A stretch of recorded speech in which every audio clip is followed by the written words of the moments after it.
दोस्तों के इस कदर सदमे उठाए जान पर दोस्तों के इस कदर सदमे उठाए जान पर दिल से दुश्मन की अदावत का गिला जाता रहा। और इस सप्ताह भी हर सप्ताह की तरह बेमिसाल चार्ट्स का जिक्र करेंगे, लेकिन एक चीज हमेशा की तरह याद रखिए, चार्ट ऑफ द वीक में जिस किसी चार्ट का भी हम जिक्र करते हैं, बातचीत करते हैं, उल्लेख करते हैं, किसी भी चार्ट, शेयर, कमोडिटी, इंडेक्स पर मेरी कोई भी खरीदारी या बेचने की राय नहीं होती है। केवल वो चार्ट्स जिनसे कुछ सीखा जा सकता है, जिनको समझने के बाद आपका एनालिसिस और मजबूत हो सकता है, उन चार्ट्स का जिक्र हर सप्ताह चार्ट ऑफ द वीक में होता है। और आज भी हम एक बहुत इंपॉर्टेंट चीज चार्ट ऑफ द वीक से सीखने जा रहे हैं और वो है रिट्रेसमेंट। लेकिन रिट्रेसमेंट से पहले आइए चर्चा करते हैं एक ऐसे चार्ट की जिसकी धूम पूरी दुनिया में है। यह चार्ट है बिटकॉइन का। जी हां, बड़े अरसे बाद बिटकॉइन में एक जबरदस्त तूफानी तेजी देखने को मिल रही है। देखते ही देखते बिटकॉइन, जिसको सब राइट ऑफ कर चुके थे, सब सिरे से खारिज कर चुके थे, वो आज $62,000 के लेवल्स को छू चुका है। तो आइए इस सप्ताह के चार्ट ऑफ द वीक की शुरुआत बिटकॉइन के चार्ट से करते हैं। और जब इस चार्ट को आप गौर से देखते हैं तो आप देखते हैं कि $31,000 के आसपास बड़ा ब्रेकआउट हुआ और उसके बाद से बिटकॉइन में लगातार हमने तेज रफ्तार बढ़त आते हुए देखी और अब बिटकॉइन एक मेजर कंजेशन जोन के आसपास चल रहा है। अगर ये लेवल्स पार हुए तो बिटकॉइन में आपको नई तेजी बनते हुए दिखाई पड़ेगी। तो जरूर से बिटकॉइन के चार्ट्स को भी देखिएगा। चाहे बिटकॉइन लीगल हो या ना हो, एक एसेट क्लास ग्लोबली जरूर है और इसलिए बिटकॉइन के चार्ट्स पर लगातार पैनी नजर जरूर रखिएगा। और अब आइए बात करते हैं एक इंडेक्स के चार्ट की। जी हां, बीएससी कंज्यूमर ड्यूरेबल इंडेक्स के चार्ट को जरूर से देखिए। देखिए इस चार्ट को, जबरदस्त तेजी आपको पिछले कुछ सप्ताह में, पिछले कुछ महीनों में इस इंडेक्स में आती हुई दिखाई पड़ी है। देखिए हमेशा चार्ट ऑफ द वीक में मैं इस बात पर लगातार जोर देता आया हूं कि अलग अलग सेक्टर्स के इंडेक्स के चार्ट्स को नियमित देखिए। अगर आप सेक्टोरल इंडाइसेस के चार्ट्स को नियमित देख रहे हैं तो कौन से सेक्टर में मोमेंटम बन रहा है, कहां पर तेजी के आसार हैं, इसका आपको पहले अनुमान होने लगेगा और हमेशा सही सेक्टर की ओर फोकस्ड रहेंगे। तो इस सप्ताह बीएससी कंज्यूमर ड्यूरेबल्स इंडेक्स की हम लोग चर्चा कर रहे हैं और इस इंडेक्स में बड़ी तेजी आते हुए नजर आ रही है। हायर बॉटम्स की श्रृंखला चार्ट पर दिख रही है। डेली चार्ट पर कप विद हैंडल पैटर्न बना और वीकली चार्ट पर निरंतर तेजी बनी हुई है। और आप जानते हैं कि गर्मियों के सीजन में एसी इत्यादि की बिक्री के चलते इस इंडेक्स में आमतौर पर सीजनैलिटी भी देखने को मिलती है। तो जरूर से इस इंडेक्स के चार्ट को भी स्टडी कीजिएगा और लगे हाथों सारे सेक्टोरल इंडाइसेस के चार्ट्स को आज के कार्यक्रम के बाद जरूर देखिए, जिससे आपको यह पता लगे कि कौन से सेक्टर पर आपको आगामी सप्ताहों में फोकस करना है। और अब बात इस सप्ताह के चार्ट्स ऑफ द वीक की, लेकिन उससे पहले इस सप्ताह एक कॉमन थीम है चार्ट ऑफ द वीक और chart of the week runners up की, और यह थीम है रिट्रेसमेंट। रिट्रेसमेंट मतलब टू रिट्रेस, रिट्रेस मतलब पीछे आना। जो आगे गया है वो पीछे आता है तो उसको रिट्रेस कहा जाता है।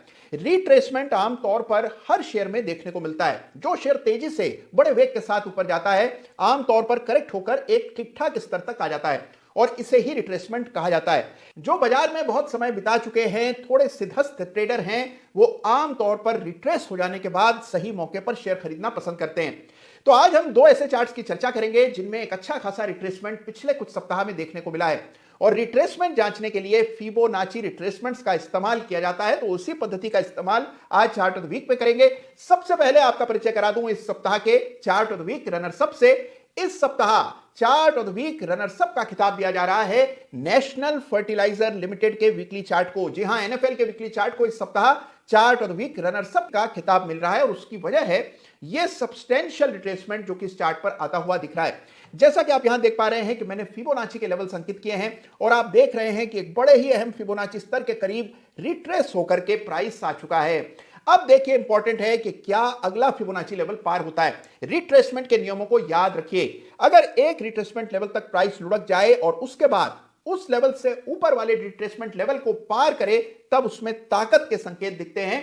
तो आपके सामने चार्ट है नेशनल फर्टिलाइजर का जिस पे रिट्रेसमेंट साफ दिख रहा है और मैंने चार्ट पर वो अंकित किया है। तो यह इस सप्ताह का chart of the week runners up NFL का वीकली चार्ट। और अब बारी इस सप्ताह के चार्ट ऑफ द वीक की। इतना तो आप समझ ही गए होंगे कि इस सप्ताह के चार्ट ऑफ द वीक में भी एक रिट्रेसमेंट देखने को मिलेगा, लेकिन इस सप्ताह का चार्ट ऑफ द वीक भी बिल्कुल chart of the week runners up की ही तर्ज पर एक सरकारी कंपनी है।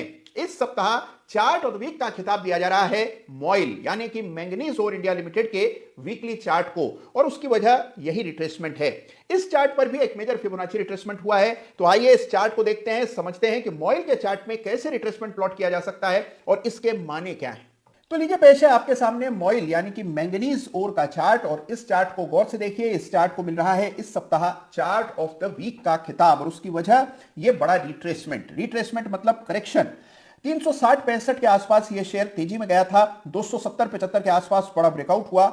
वहां ब्रेकआउट के बाद स्टॉक ने तेज रफ्तार दौड़ लगाई और 360-65 के आसपास आकर इसमें करेक्शन आता हुआ दिखा। करेक्शन भी बहुत गति से आया और सीधा शेयर उन लेवल्स तक लुढ़क गया जिन लेवल्स पर 2017 में एक बड़ी रेजिस्टेंस स्थापित हुई थी।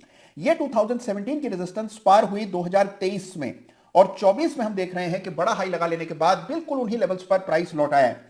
याद रखिए कि जो लेवल पहले रेजिस्टेंस होते हैं, टूट जाने के बाद वही लेवल सपोर्ट की भूमिका में नजर आते हैं। एक बात और आपको याद रखनी है कि अगर हम इस चार्ट पर फिबोनाची रिट्रेसमेंट प्लॉट करते हैं, इस बिंदु का चयन करते हैं जहां से ट्रेंड की शुरुआत हुई और जहां ट्रेंड टर्मिनेट हुआ, उन दोनों बिंदुओं को जोड़ देते हैं फिबोनाची की तिरछी रेखा से, तो आप देखते हैं कि बिल्कुल 38.2% फिबोनाची लेवल पर हमने वीकली क्लोज आते हुए देखा। इसका अर्थ यह है कि वीक के दौरान इस लेवल से नीचे भी प्राइस गया, लेकिन अंत में इस लेवल के ऊपर बंदी आई। यह है फिबोनाची की ताकत। कई बार फिबोनाची से जो लेवल्स निकल करके आते हैं वो बिल्कुल आपको विस्मित कर देते हैं, चकित कर देते हैं। यहां पर भी यही होता दिख रहा है। 38.2% रिट्रेसमेंट बिल्कुल कॉपी बुक आपको चार्ट पर दिख रहा है। अब इसके मायने क्या है? मायने यह है कि पहला रिट्रेसमेंट लेवल है, यह लेवल टूटा तो फिर अगला लेवल काफी नीचे यानी कि 250 के करीब है। यहां से अगर प्राइस पलटता है और अगले हायर फिबोनाची लेवल को पार करता है तो हमें इस बात की पुष्टि हो जाएगी कि यह केवल रिट्रेसमेंट था और रिट्रेसमेंट के बाद ट्रेंड रिजम्पशन होता हुआ नजर आ रहा है। तो 38.2% लेवल, जो कि इत्तफाकन एक बड़ा सपोर्ट लेवल भी है इस रेजिस्टेंस की वजह से, बिल्कुल उन स्तरों के करीब अब ये चार्ट ट्रेड कर रहा है। कोई भी ऐसा चार्ट जहां पर क्या आपने इस तरह का बड़ा करेक्शन देखा हो, हमेशा बॉटम टू टॉप फिबोनाची डालें और रिट्रेसमेंट लेवल चार्ट पर अंकित करें। तो यह इस सप्ताह का बहुत ही interesting chart of the week यानी कि मॉइल।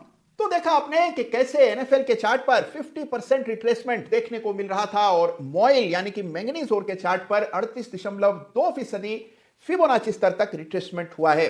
तो कैसे रिट्रेसमेंट को पहचाना जाता है और रिट्रेसमेंट हो जाने के बाद किस प्रकार से एंट्री के लेवल्स आइडेंटिफाई किए जाते हैं, ये आज आपने एक जीवंत उदाहरण से चार्ट ऑफ द वीक में सीखा है। जो लोग नियमित चार्ट ऑफ द वीक देखते हैं उनकी चार्ट रीडिंग में जमीन आसमान का फर्क आया है। यह आपके संदेशों से, आपके मैसेजेस से मुझे पता लगता है। अगर आपका भी अनुभव यही है कि चार्ट ऑफ द वीक देखने से आपका एनालिसिस सुधरा है तो कमेंट में जरूर लिखिएगा। मेरा मनोबल बढ़ेगा, मेरा आत्मविश्वास आपके इस कमेंट से निश्चित बढ़ेगा। ख्याल रखिए अपना, चार्ट्स देखते रहिए और हां, सारे इंडाइसेस के चार्ट देखिए। जिन स्टॉक्स में सिग्निफिकेंट रिट्रेसमेंट हुआ है उन पर फिबोनाची रिट्रेसमेंट डालकर यह देखिए कि क्या किसी अहम फिबोनाची स्तर तक प्राइस रिट्रेस कर चुका है। छोटी छोटी चीजों का ख्याल आप ट्रेडिंग और एनालिसिस के समय रखेंगे तो आपके एनालिसिस पर बहुत ही पॉजिटिव इंपैक्ट पड़ेगा। आज का यह वीडियो आपको कैसा लगा, चार्ट ऑफ द वीक कैसा लगा, मुझे जरूर बताइएगा। आपके जहन में कोई और चार्ट ऐसा है जो आपके हिसाब से चार्ट ऑफ द वीक होना चाहिए था तो उसका जिक्र भी कमेंट में कीजिएगा। अरे TKP 6 के सभी सुरमाओं, आप सभी को प्रणाम, आप सभी का अभिनंदन। भाई